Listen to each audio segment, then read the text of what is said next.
Hello everyone. मैं आप सबसे बहुत बहुत माफ़ी चाहूँगा जो कि मैंने बहुत ही दिनों से वीडियोस नहीं बनाई थी। और इसका एक ही मेन कारण है कि मेरा मेडिकल कंडीशन जो कि अब ठीक हो गया है।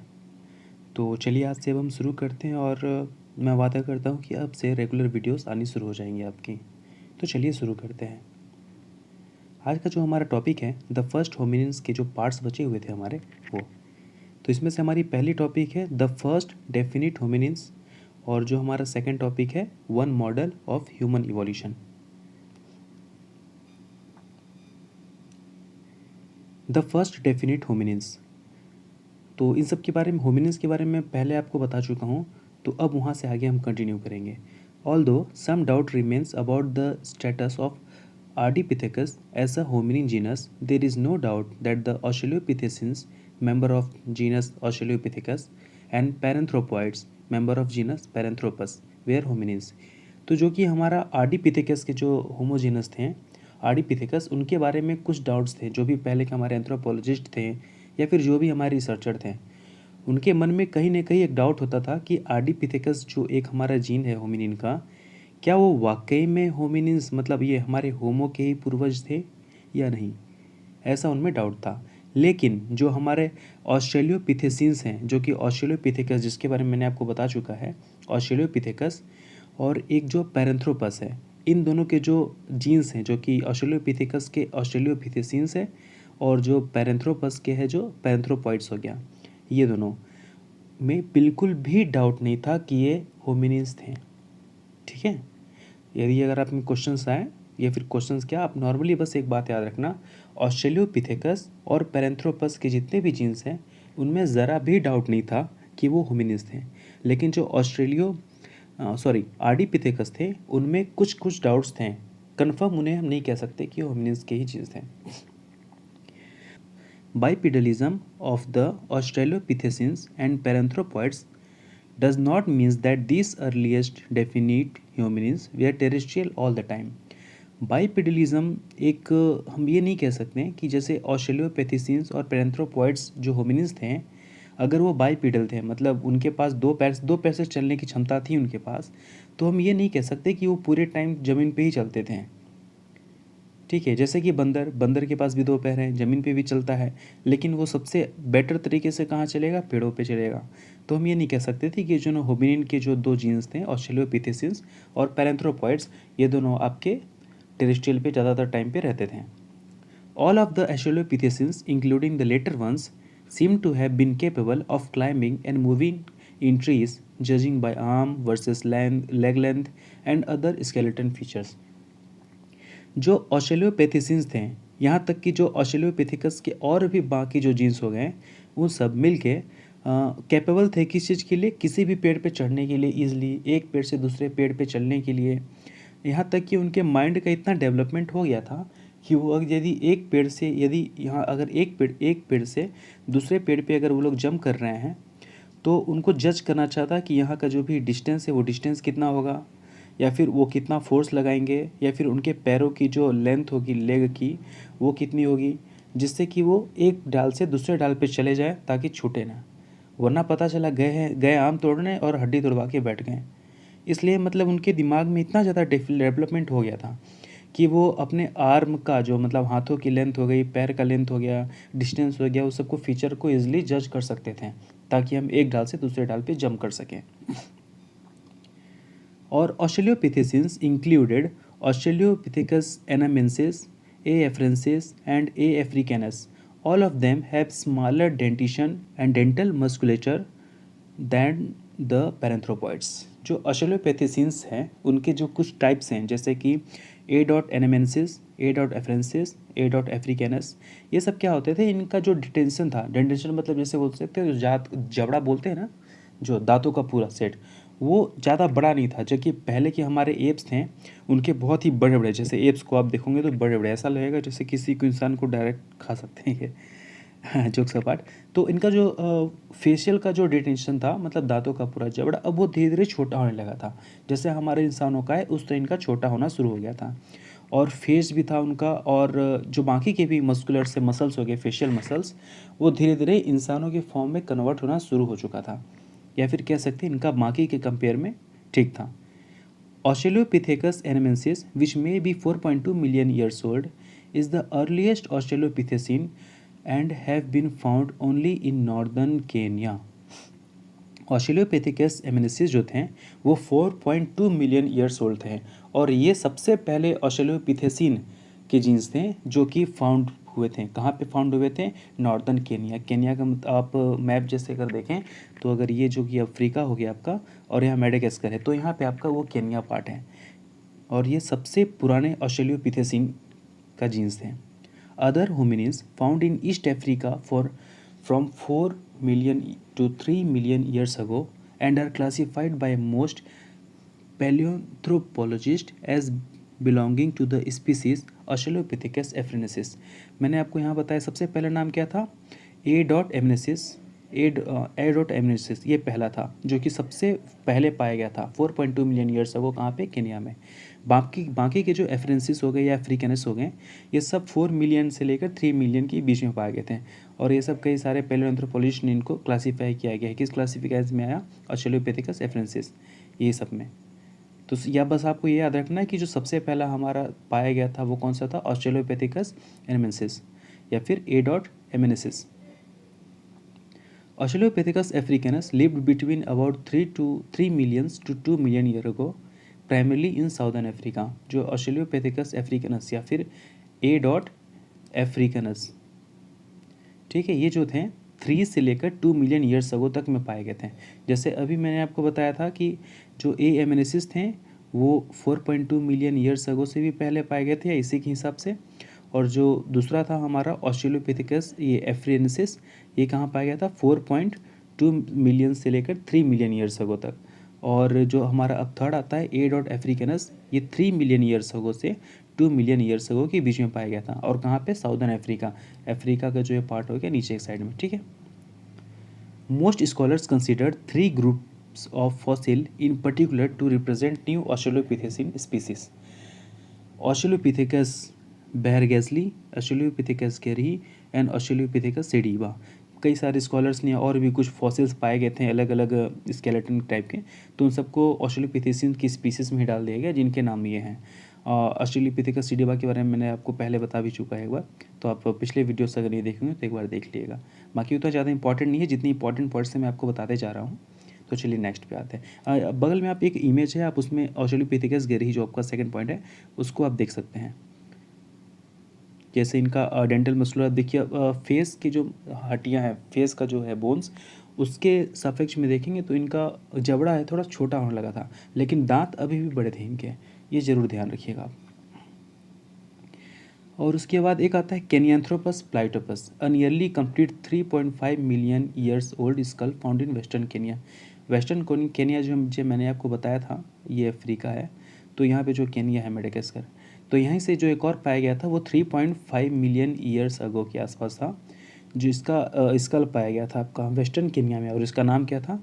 केनियांथ्रोपस प्लाइटोपस। यहाँ पे केनिया ऑलरेडी नाम दे दिया गया, तो इससे आप लोग कन्फ्यूज नहीं होंगे, बल्कि आपको याद करनी ईजी हो जाएगी। It is thought by some scholars to be a species of gracile Australopithecine and hence should not be regarded as separate genus। ये जो अपना केनियांथ्रोपस प्लाइटोपस पाया गया था, इसको कुछ स्कॉलर्स ने ग्रेसाइल ऑस्ट्रेलोपिथेसिन मतलब ऑस्ट्रेलोपिथेकस के ही कैटेगरी में से डाल दिया गया, तो ये कोई सेपरेट जीनस नहीं था। इमेज में देख सकते हैं आप। अब आता है हमारा पैरेंथ्रोपॉइड्स। Paranthropoids are close relative of the Australopithecines but have larger dentition and massive faces and jaws। Paranthropoids जो थे वो Australopithecines के क्लोज रिलेटिव हैं, जैसे कि हम लोग बोल सकते हैं ना चाचा चाचा की तरह ही थे, चाचा एक ये हो गया एक चाचा वो हो गया ठीक है। तो बट अब इनमें एक डिफरेंस क्या था, जो Australopithecines थे उनके जो डेंटिशन थे मतलब दांत के जबड़े वगैरह वो हल्के स्मॉलर थे, ठीक है, और उनके ये जो हमारा पैरेंथ्रोपॉइड्स हो गए इनके थोड़े लार्ज थे वो।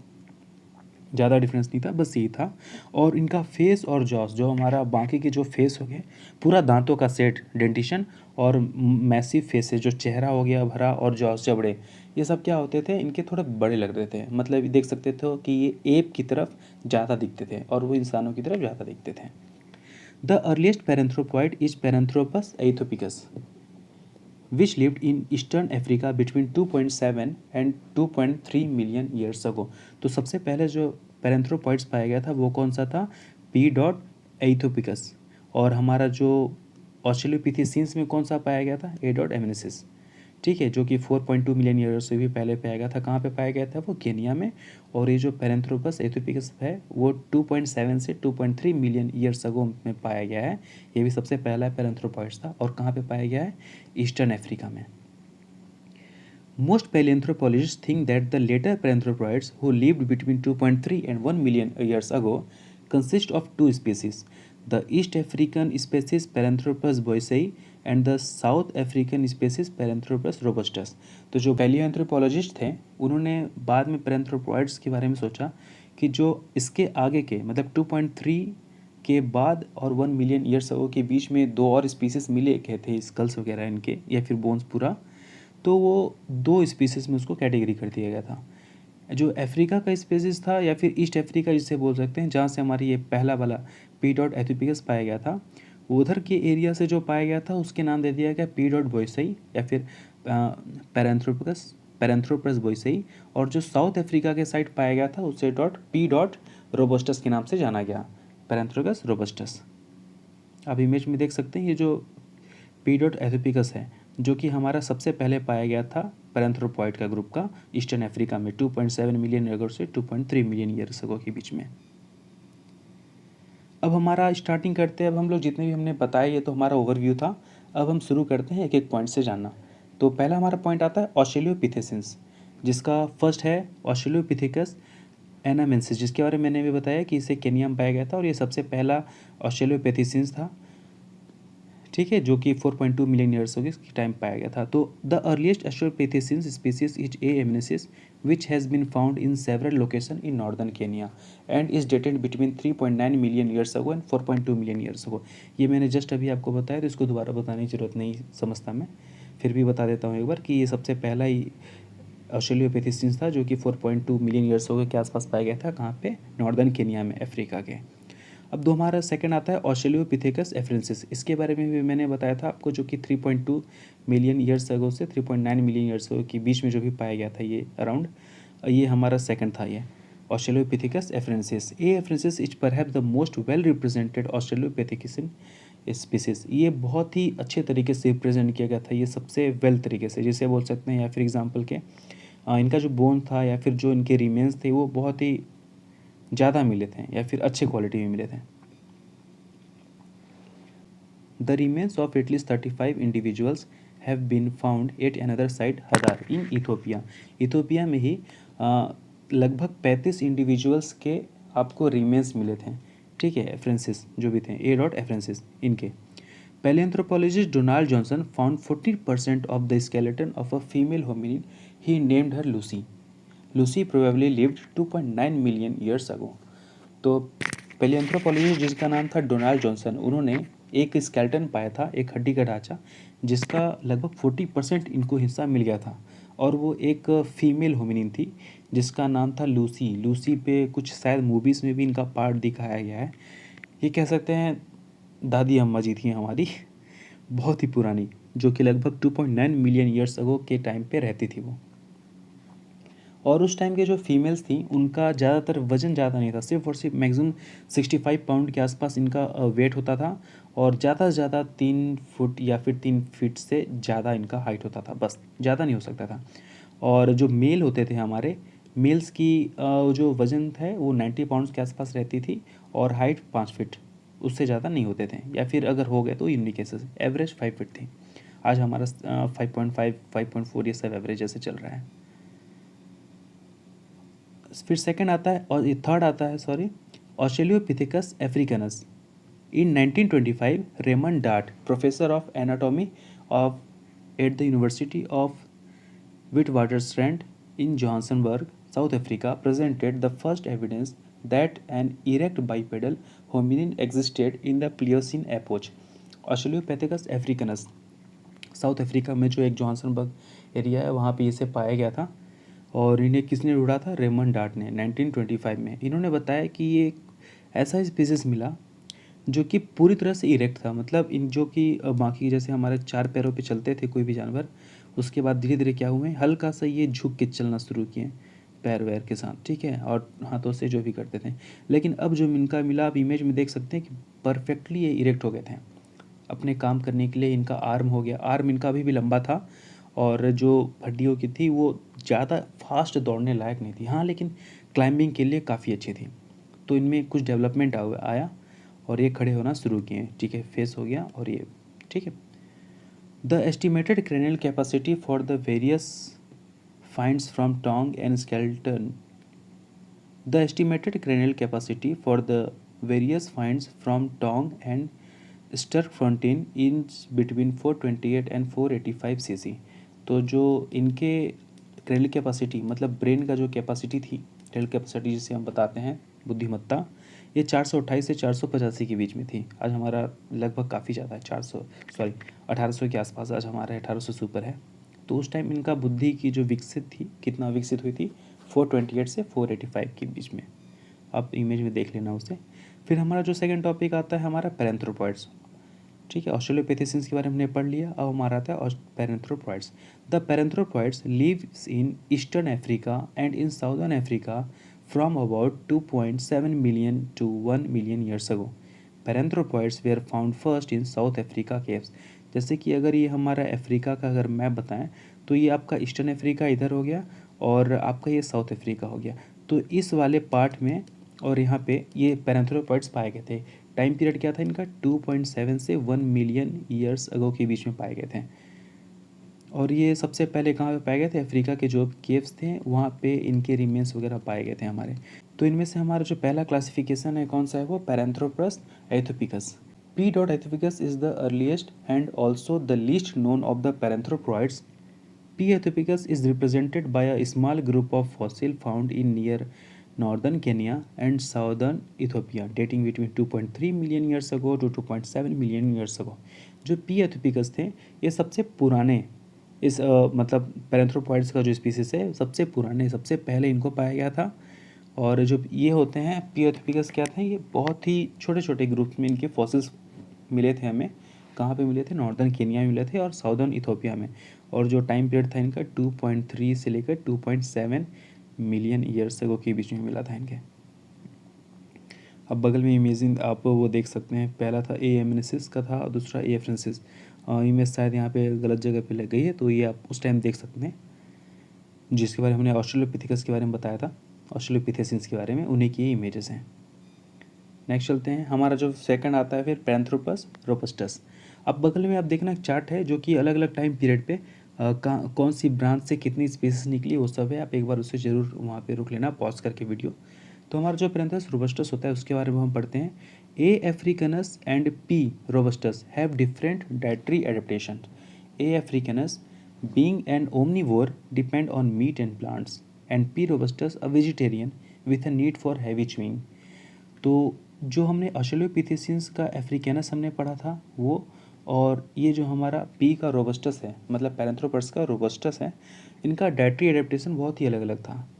जो ए और अफ्रीकैनस थे वो ओमनीवोर थे, मतलब ओमनीवोरस, ये मीट पे भी जिंदा रह सकते थे और प्लांट्स पे भी, इनको दोनों चल सकता था, नो प्रॉब्लम, कुछ भी मिल जाए। और जो पी रोबस्टस थे ये सिर्फ और सिर्फ वेजिटेरियन थे, घास फूस खाते थे अपना, घास फूस मतलब फल पौधे, फूल खाते थे पेड़ों पे चढ़ के, ये सब। और इनका नीड क्या था? मतलब ज़्यादातर चबाना।